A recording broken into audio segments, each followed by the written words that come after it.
के विषय में एक कथन किया कि यष्ट विकल्प रूप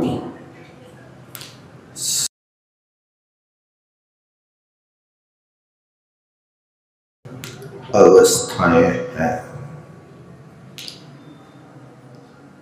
तो कहा कि मिथ्यात्व विषय कषाय आदि में उपयोग ना चला जाए, इस विषय कषाय विपरीत श्रद्धांत से बचने के लिए अशुभोपयोग से बचने के लिए ये भेद स्वरूप सराग चारित्र की अवस्था में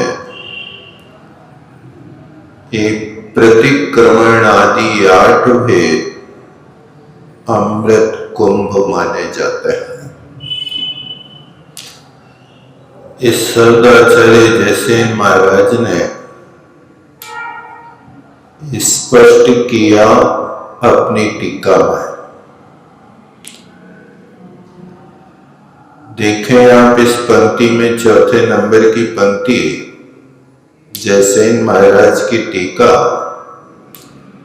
सविकल्प सराग चारित्र अवस्थाया,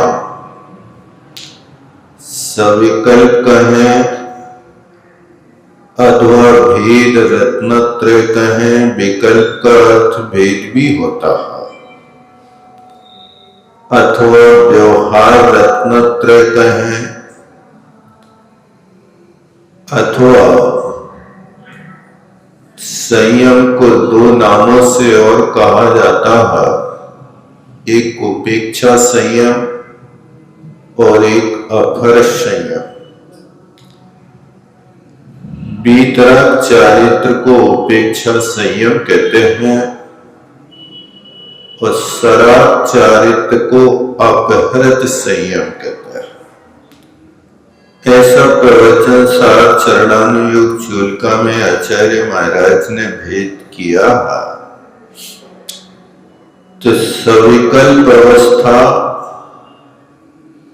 और सराग चारित्र की अवस्था, इस सराग चारित्र की अवस्था में प्रतिक्रमण, प्रतिसरण, प्रतिहरण, धारणा, नियति, निंदा, गर्भा और शुद्धि, ये 8 चीजें अमृत कुंभ है।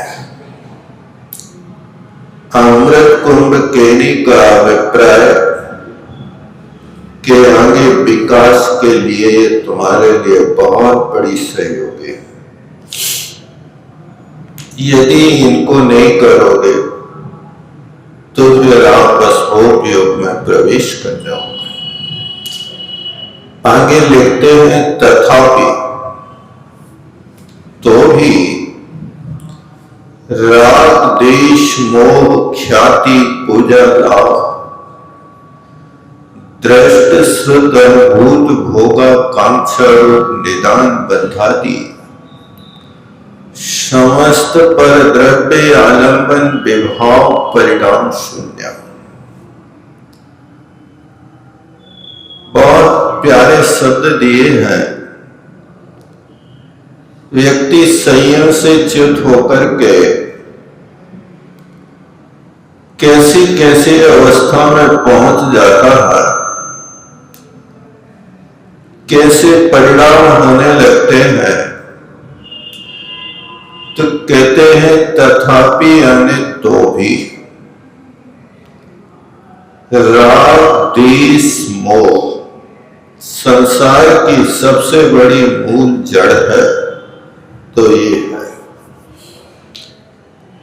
और राग देश मोह इन 3 चीजों को एक एक का नाश करने के लिए तीन करण करना पड़ता है।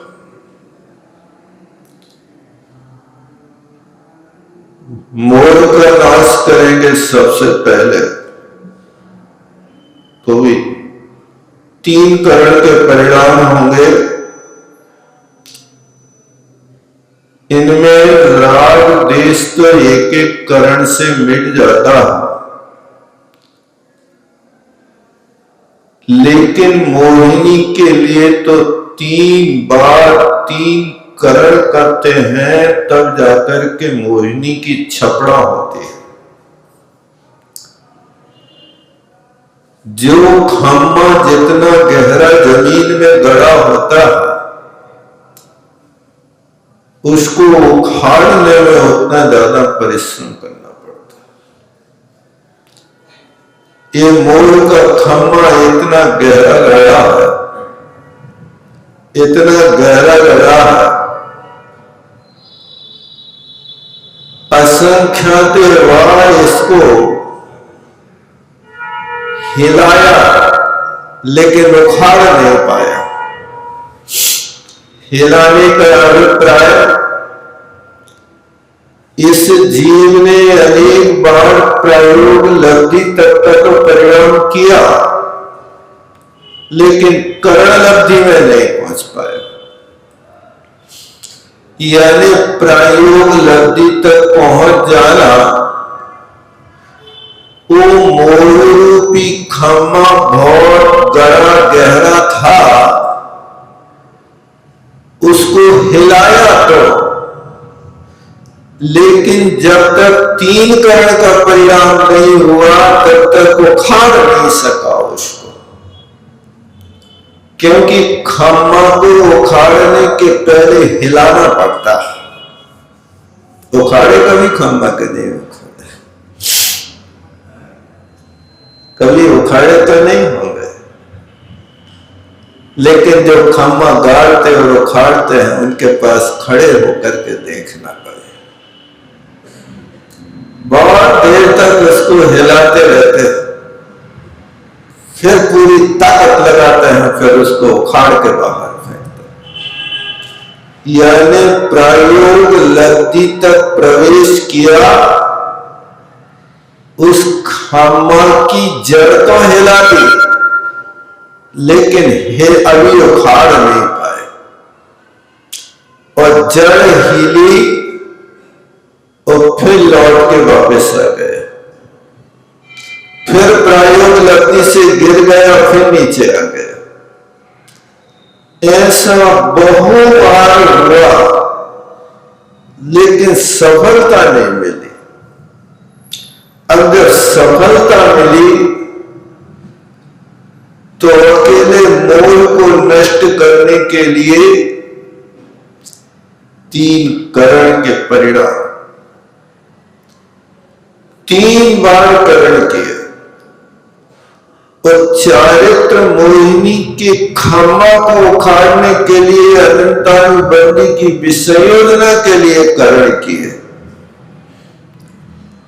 फिर इसके बाद में राग देश की छपड़ा के लिए 3 करण किए।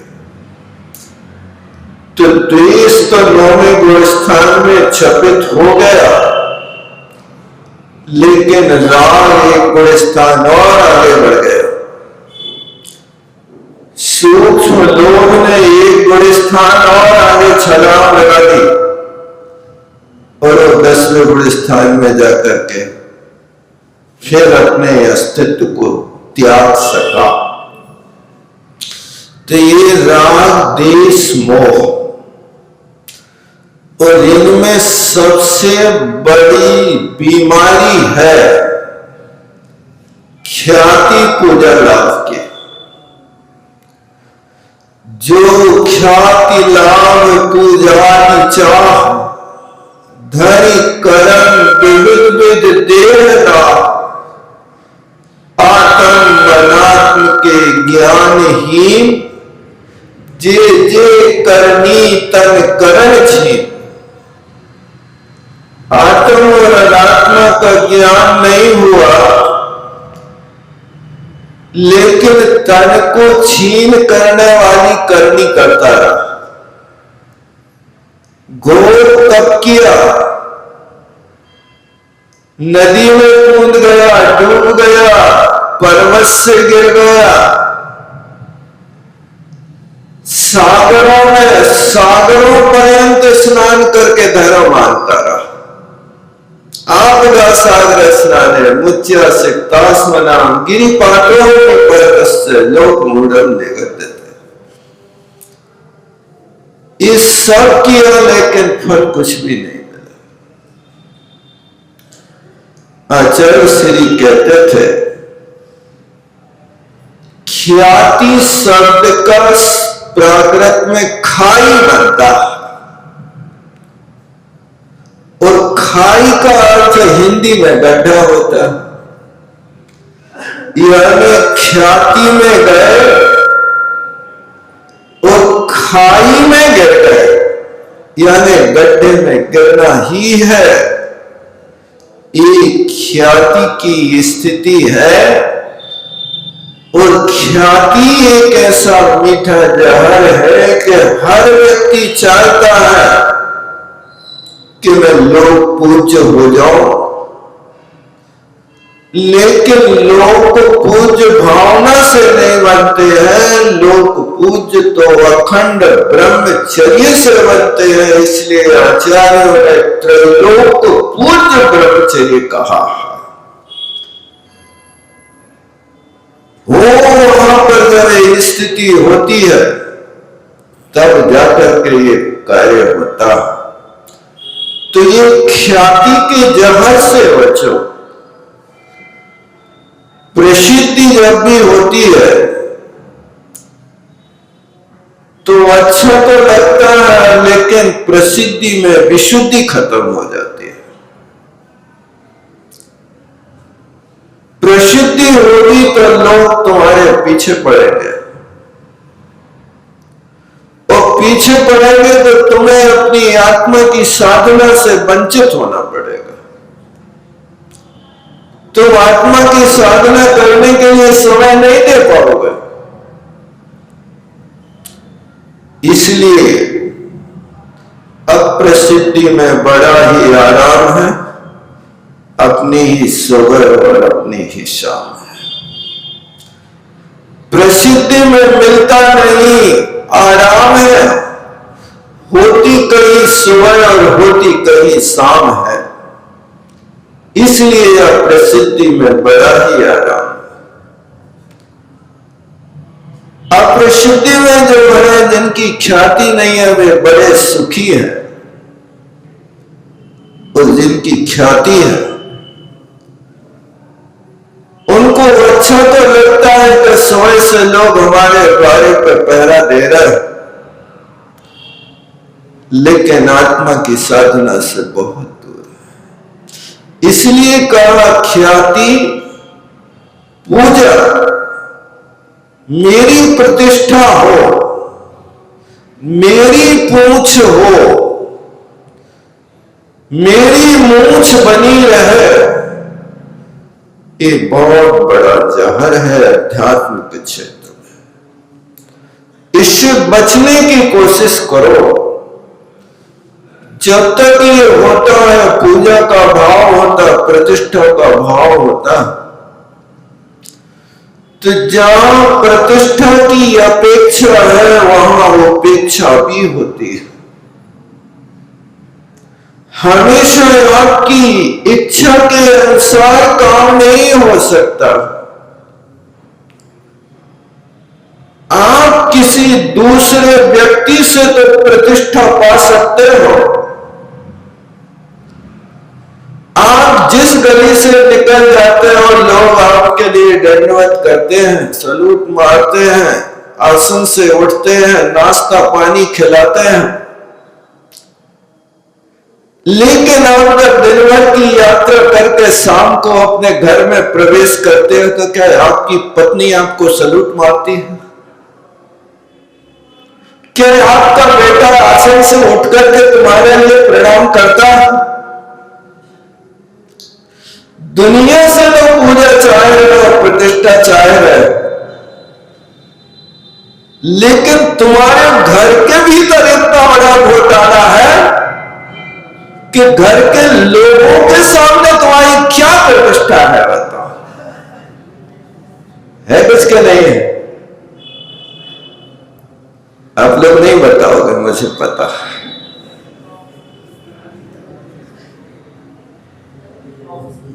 लेकिन ये तो घर की बात है ना। घर की बात बताने के लिए को तो कहते कि लोग अपने घर की बात कोई बाहर नहीं बताता। लेकिन मैं पूछता हूं कि आप सबसे ज्यादा संक्लेश घर के कार्यों से उठाते हो कि दूसरों से उठाते हो? ईमानदारी से होता है। किससे संक्लेश होता है? अरे ऐसी स्थिति होती है कि एक नशा करने वाले बेटे ने बाप से कहा 30,000 रुपया लाओ,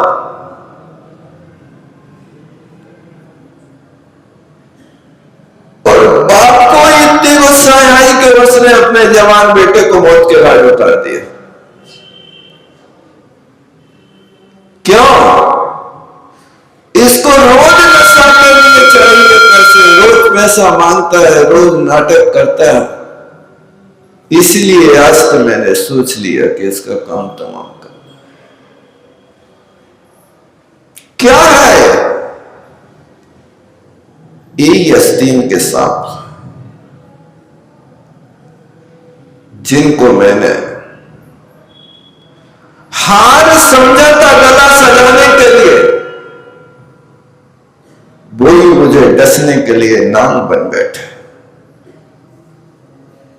ये दशा संसार की है, इसलिए प्रतिष्ठा की अपेक्षा नहीं करो। यदि तुम आचरण अच्छा करोगे तो लोग तुम्हारे लिए संभ्रम से उठ करके तुम्हें सम्मान देंगे, और यदि आचरण नहीं करोगे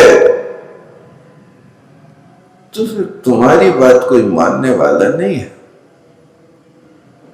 आप अपने बच्चे की शिकायत करते हो कि मोबाइल देखता रहता। क्या तुम्हें भी 5 मिनट की फुर्सत मिलती है तो तुम 5 मिनट में माला फेरते कि मोबाइल देखते हो? क्या करते? उस बच्चे की शिकायत तो यही है ना कि जब मम्मी पापा देखने से नहीं मानते हैं तो हमें क्यों रोकते हो? परोपदेश पांडित्यम, पर को उपदेश के लिए तो पांडित्य है, लेकिन स्वयं के लिए आचरण नहीं। ख्याति, पूजा और लाभ, जितना लाभ होता है उतना लोभ बढ़ता जाता है। अग्नि में ईंधन डालना बंद कर दो तो अग्नि शांत हो जाती है। लेकिन लोभ का सारा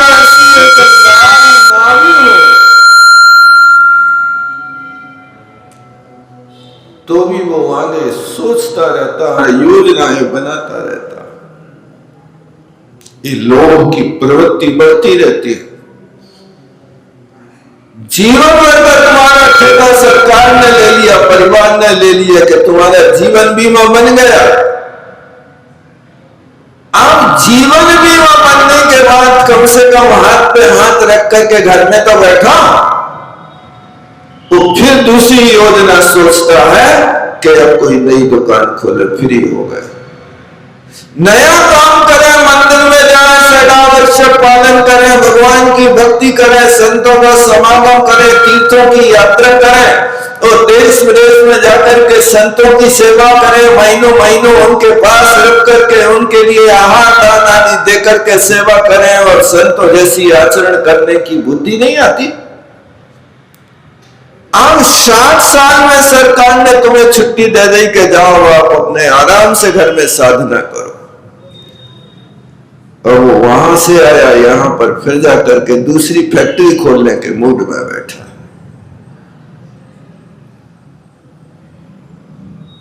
ये लाभ की दशा में घूम रहा है। लोग उसके लिए शांति से नहीं बैठने देता। तृष्णा नांगिन ज्यो ज्यो डंके, लहर जहर की आवे, ये तृष्णा रूपी नांगन जैसे जैसे उसको डंक मारती है, उसकी बुद्धि और आगे बढ़ती जाती है। जीवन बीमा बना के बैठा,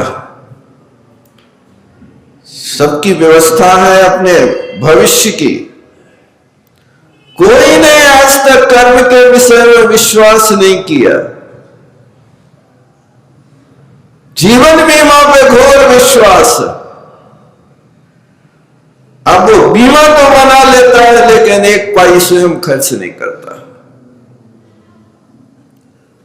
वो पैसा कोई और को मिलेगा, नाम तुम्हारा चलेगा, पाप का आश्रय तुम्हें होगा, स्वामी तुम रहोगे।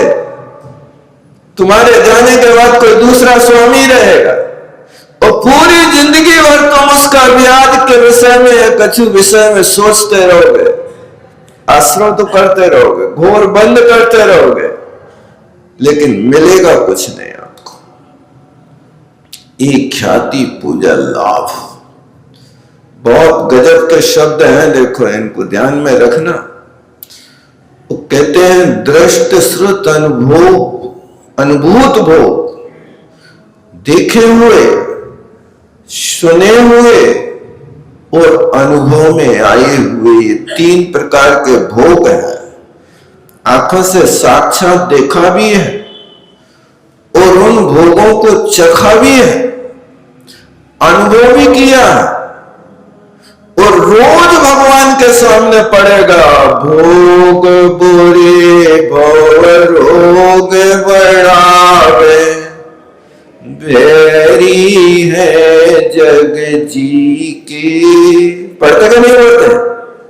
कौन के लाने सुना रहे?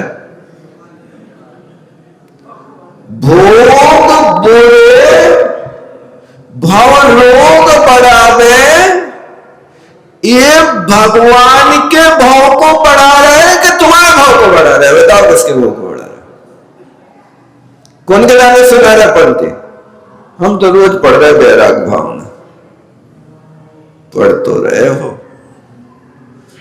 कछु समझ में आ रही कि नहीं आ रही? भोग बुरे हैं कि अच्छे हैं? कौन है कही थी? शास्त्रों में लिखा है, जो पढ़ रहे हैं पंक्ति में वहां लिखा है, सो पढ़ लिया। हम अपनी बुद्धि से नहीं विचार करेंगे। अब कोई वहां प्रेस मिस्टेक हो जाए और वहां बुरे के स्थान पे अच्छे लिख जाए तो हम वही पढ़ते रहेंगे, बुरे अच्छे आनंद का रोग बढ़ावे, तो फिर हमारी वही स्थिति चलती रहेगी। क्योंकि लोग तो गतानुगतिक है, अपनी बुद्धि नहीं लगाते, किराए की बुद्धि से काम करता है। पूजा के पाठ में पढ़ते हैं ना लास्ट में, मंत्रहीन धनहीन हूं और क्रियाहीन जन। एक महानुभाव पढ़ रहे थे, मंत्रहीन धनहीन हो क्रियाहीन जन देव। मैंने कहा भैया को अर्थ कहां होता है? बोले सही तो लिखा है, हमारे पास मंत्री नहीं है सो मंत्रीहीन, और क्रिया नहीं है सो क्रियाहीन है, स्त्रीहीन है। तो मैंने कहा भगवान है कि तुम हो? जो लिखा है उस पर थोड़ी भी बुद्धि नहीं लगा रहा कि क्या अर्थ इसका हो रहा। लिखा है कि मैंने आपकी जो पूजा की परमात्मा, मैं कोई क्रिया नहीं जानता, उस क्रिया से हीन हूं कि मुझे कैसी पूजा करना चाहिए था, लेकिन हे भगवान तुर भक्ति रे मुखरी कुरते वलानमान, मैंने तो जैसे तैसे अपना ये काम पूरा कर लिया। क्रिया से हीन हूं, लेकिन वो क्रिया को बदल के क्रियाहीन जन देव लगा रहा। ये आप किराए की बुद्धि से काम कर रहे हो, अपनी बुद्धि से एक अक्षर भी सोचने की बुद्धि नहीं आ रही है।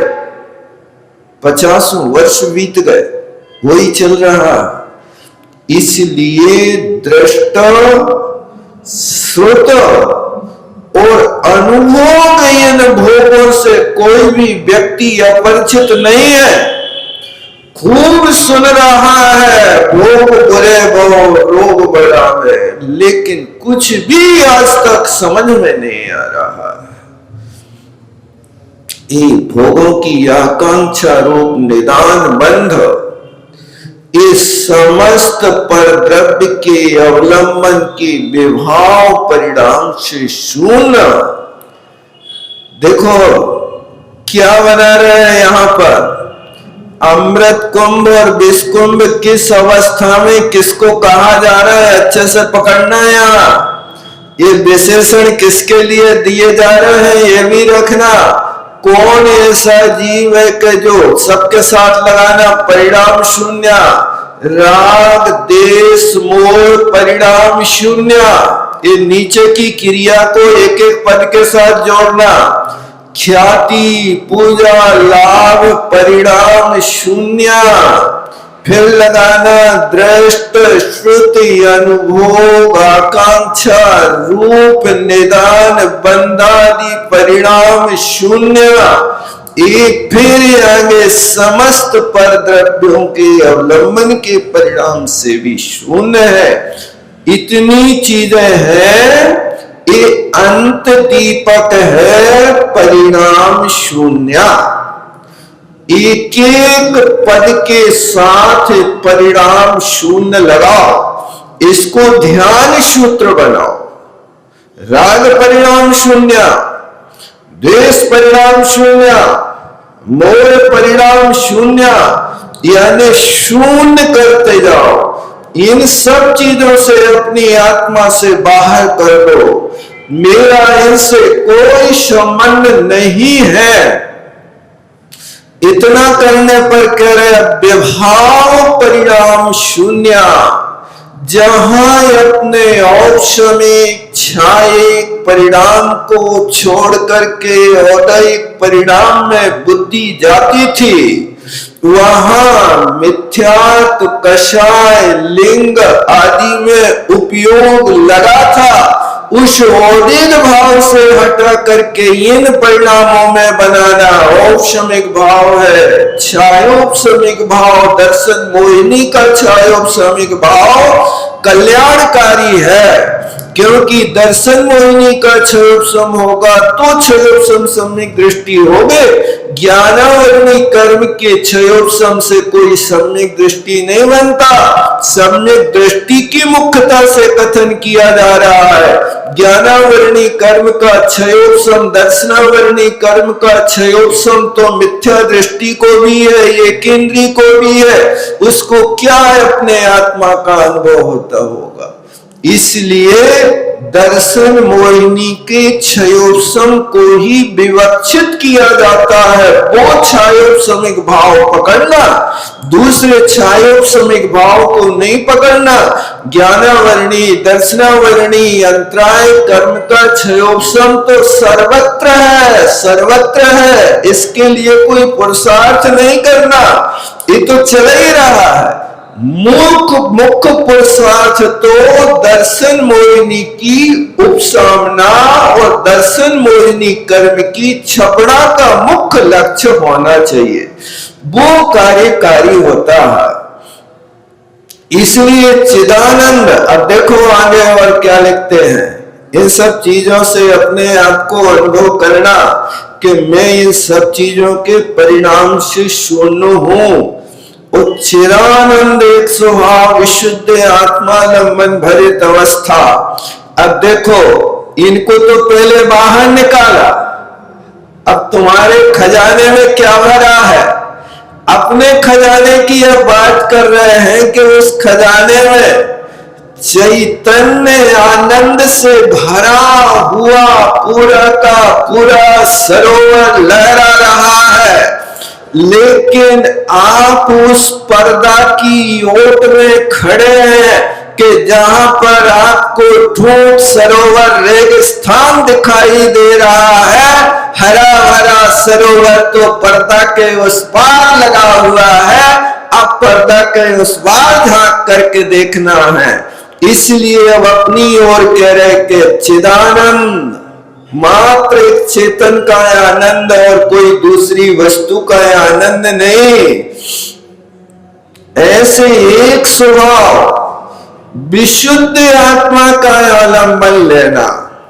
देखो ऊपर था परद्रव्य का आलंबन, उस परिणाम से शून्य बनाया, और जब प्रतिक्रमण कर रहे थे तो प्रतिक्रमण में धारणा बनाई थी, उस धारणा में पंच नमस्कार, प्रगति मंत्र, प्रथमादि बहिर्द्रव्य का आलंबन बनाया था। वहां सराग अवस्था में तो आलंबन लेना, लेकिन बीतराग अवस्था में इस आलंबन को भी त्याग करना नहीं पड़ता है, त्याग हो जाता है।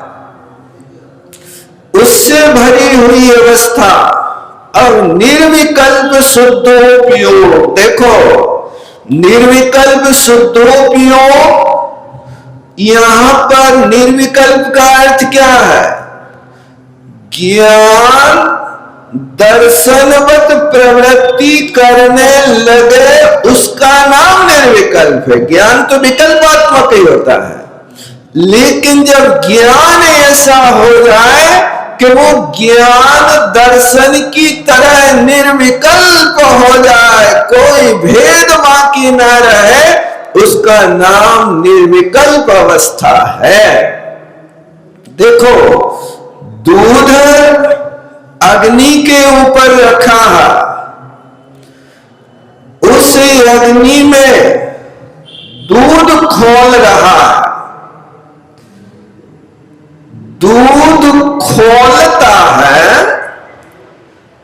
वो खोलने वाली अवस्था ज्ञान की अवस्था, वो विकल्प है।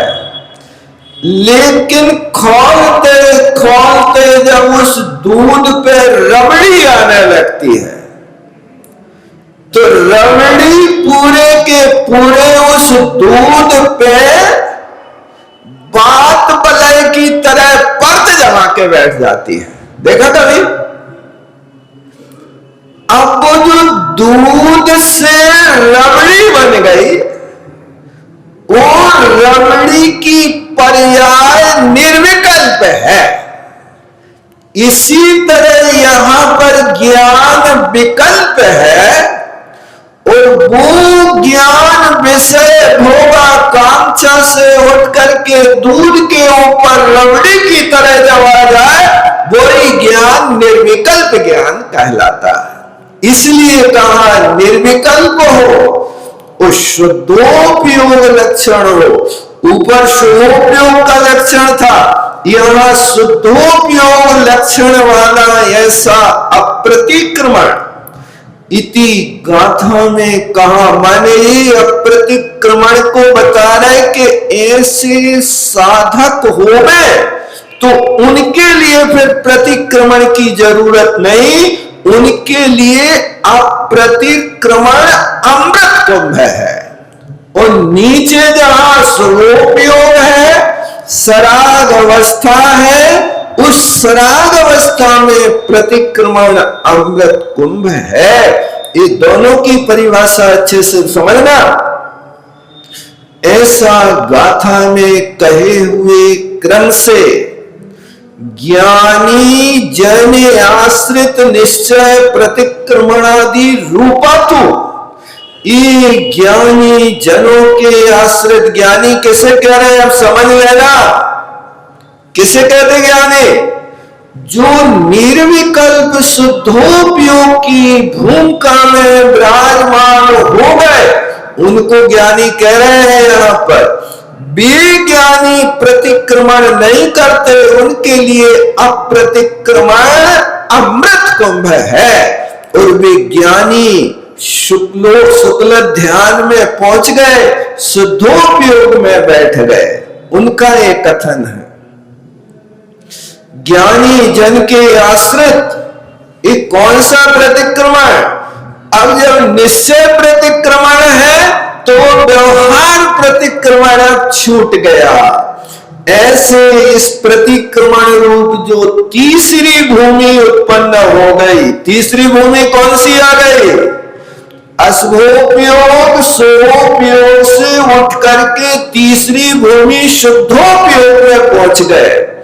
उस तीसरी भूमि की अपेक्षा देखो, वीतराग चारित्र में रहने वाले पुरुषाणाम न कि नारीणाम, कौन श्रेणी कौन आरोहण करेगा?